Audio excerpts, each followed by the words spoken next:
और भोले बाबा जैसा कोई देवता, इसलिए इनको देव नहीं क्या कहते हैं, क्या कहते हैं, ये देवों के भी देव हैं, लोग इन्हें कहते महादेव हैं। अच्छा भोले बाबा महादेव क्यों, समझो। भोले बाबा महादेव इसलिए हैं क्योंकि संसार में जितने भी उपद्रवी हैं सब इनके चेला। हाँ हाँ, रावण किसका चेला, भोले बाबा का। भूत प्रीत किसके साथी, भोले बाबा के। बिच्छू सांप की के अंग में जहर को पिया। अब बताओ ऐसो कौन देवता देखो तुमने आज लो। समुद्र मंथन की कथा हमने पढ़ी है कि जब समुद्र मंथन हुआ और जब विष निकला जहर, अभी आएगी कथा आज, तो जब विष निकला जहर, भयंकर हलाहल विष,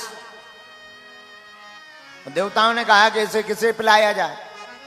ब्रह्मा जी से कहा कि तुम पियो, बुढ़ापो आगो तुम आओ, सफेद दाढ़ी हो गई, पी लो। ब्रह्मा जी बोले अगर हमने पी लो कहूं टबक गए तो फिर सृष्टि कौन बनाएगा, इसलिए हमें छोड़ो। और जब ब्रह्मा जी ने नहीं पिया तो कहा विष्णु भगवान से आप पियो। विष्णु भगवान आप बड़े हो, सबके मुखिया हो, आप पियो। विष्णु भगवान बोले थे तो ब्याह लो नहीं भावा, कछु देर बाद लक्ष्मी जी प्रकट होने फिर होने विवाह, हमें ना पिलाओ को वो और देखो। देवता बोले पिवाएं किया, कोने में बैठे थे हमारे अपने भोले बाबा, कोने में आंखें नीचे। सब जन ने भगवान विष्णु भगवान से कही ए नहीं पकड़ो।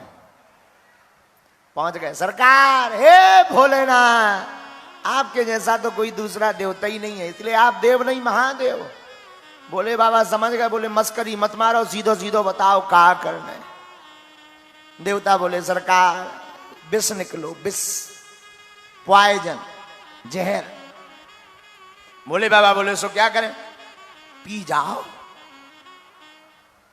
भोले बाबा बोले हम ही मिले। ब्रह्मा जी की तरफ देख के बोले तुम्हारा तो बुढ़ापा होगा, तुमने कहीं नहीं डकार हुआ, तुम क्यों चुप है। ब्रह्मा जी बोले अबे हमें सृष्टि बहुत बनानी है। शंकर जी बोले मतलब हमारा कोई काम नहीं है इसलिए हमें पिला। नहीं नहीं नहीं, आप तो पचा सकते, आप देव नहीं महादेव हो। ठीक है ले आओ। भूत भावन महादेव ने विष लिया और पीने की कला देखना। रा कहा, मुंह खोला, विष को पूरा मुख में डाला। मां कहा, मुंह को बंद कर लिया। पीना चाहते थे पर सोचा हृदय में राम जी बैठे हैं, वो जल जाएंगे और बाहर अगर निकालेंगे तो पृथ्वी जल जाएगी। अब करें क्या, भीतर ले नहीं जा सकते, बाहर निकाल नहीं सकते, तो कंठ में ही धारण कर लिया, नीलकंठेश्वर हो गए।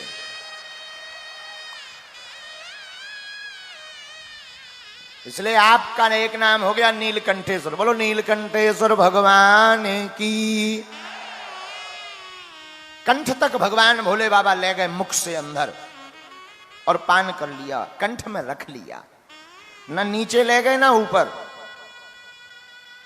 और देखो विस्की पीने की कला भी बड़ी अद्भुत, राम कह करके पान किया। बुरा मत मानना, मानो भोले बाबा कहना चाहते हैं कि जो राम कह करके जहर को भी पी जाता है, उस जहर को पीने से भी सम्मान बढ़ जाता है।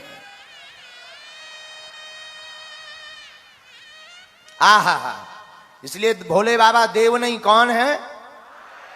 अब इनकी कलाएं देखना। एक बार सांप बिच्छू आ गए भोले बाबा, बोले सरकार हमारी तो बड़ी दुर्दशा है। भोले बाबा बोले क्या हुआ। सांप बोले सरकार हमें जो को देख ले जो लठ मार के मुंह तोड़ दे, कृपा करो। भोले बाबा बोले और तो कोई सीट खाली नहीं है, एक काम करो हमारे गले में आ जाओ, आज से हमारे साथ साथ तुम्हारी भी पूजा होगी। बिच्छू पहुंच गए। बिच्छी महाराज हमारी भोले बाबा बड़ी दुर्दशा है। भोले बाबा बोले क्या हुआ। बोले जो कोई हमको देखता है डंक भर तोड़ देता है। बढ़िया पद। भोले बाबा बोले चिंता मत करो, तुम भी आओ। कानों में कुंडल बना करके पहन लिया, आज से तुम भी पूजे जाओगे। एक बार भूत प्रीत पहुंच गए, साहब भूत प्रीत प्रसाद सांकनी डाकनी चुड़ैल बैरवासन जिंदा दादी पहुंच गए। सरकार बोले बाबा हाँ बोलो। हम बड़े हैरान, क्यों। जिसके घर में प्रवेश कर जाओ वही जो है छू मंत्र मंत्र लगवा के हमें बोतल में बंद करवा कर गड़वा देता है, और कहीं अगर बागेश्वर धाम पे फंस जाओ तो मार चमीटा लाल कर दिया जाता है। भोले बाबा बोले तो क्या रहे क्या, अब आप ही कोई उपाय बताओ। भोले बाबा बोले हमारे नहीं है कोई रिश्तेदार, तुम रिश्तेदार बनोगे। भूत प्रीत बोले आपको रिश्तेदार बन में मिल जाए क्या कहना। तो किसी ने कुछ बना लिया, किसी ने कुछ। भोले बाबा ने भूत प्रेतों को अपना परिवारजन बना लिया। हाँ, और आप जब शिव पुराण पढ़ोगे तो उसमें वर्णन आया कि पंडित जी ने पूछा बताओ तुम्हारे पिताजी का नाम क्या है। शंकर जी बोले हम ही सबके पिताजी आए, अब हम पिताजी को नाम का बता दें, हमारे कोई पिताजी। अरे कोई तो होगा खानदान में। भोले बाबा बोले खानदान में तो हैं, उन्हें बुलाओ। भोले बाबा बोले मत बुलाओ वरना भांवर रुक जाएगी। पंडित जी बोले नहीं नहीं बुलाओ बुलाओ बुलाओ। भांवर पड़ रही थी, भांवर के मध्य में ही भोले बाबा ने इशारा करो नंदी बुलाओ अपने रिश्तेदार न। अब भोले बाबा को परिवार कौन, भूत प्रीत पिशाच, और वो भी एक वैरायटी के नहीं, अनेक वैरायटी। कौनों के 4-4 मुंह हैं, किसी की 4-4 आंखें, किसी के हाथ मुंह कुछ है ही नहीं है, ड्राम जैसो लुढ़का तारा।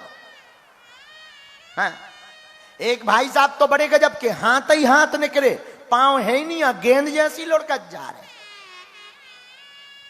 जब सब आ गए पंडित जी को शरीर कपन लगो। ब्राह्मण जो आचार्य बने थे बोले जो का है। शंकर जी बोले हमारे खानदान के हैं। पंडित जी बोले अब रंदो, अब हम समझ गए कि आपको कितना ऊंचो खानदान है, इनकी जरूरत ही नहीं है। बोले हम तो पहले ही कह रहे थे कि हमारा कोई रिश्तेदार नहीं। भोले बाबा महादेव क्यों है जरा देखना। भोले बाबा के गले में क्या है, सांप। भोले बाबा का एक पुत्र है जिनका नाम है कार्तिकेय। कार्तिकेय का वाहन क्या है, मोर। मोर किसका भोजन करती है, सांप का। पर धन्य है भोले बाबा, दोनों को एक ही घाट में पानी पिलाते हैं, इसलिए ये महादेव है। भोले बाबा के गले में क्या है, सांप। बाबा का एक और पुत्र है जिनका नाम है गणेश जी। गणेश जी का वाहन क्या है, चूहा। चूहा का भोजन कौन करता है, सांप। पर धन्य है भोले बाबा, दोनों एक ही घाट पर पानी पीते हैं, यही भोले बाबा महादेव है। अब और समझो, भोले बाबा का वाहन क्या है, नंदी। माता पार्वती का वाहन क्या है, शेर। शेर और नंदी में कितनी दोस्ती है, दोनों एक दूसरे को देख लें, घुड़क्का मार दे, नंदी दौड़तो नजर आवे। पर धन्य है भोले बाबा, दोनों एक ही घाट पर पानी पीते हैं, यही भोले बाबा महादेव है। आहा हा। भोले बाबा के कंठ में क्या है, विष। और मस्तक पर क्या है, गंगा। गंगा विष में जब गंगा मिलती है या गंगा में विष मिलता है तो विष का प्रभाव कम हो जाता है। पर धन्य है भोले बाबा, दोनों एक ही जगह रहते हैं, यही महादेव है।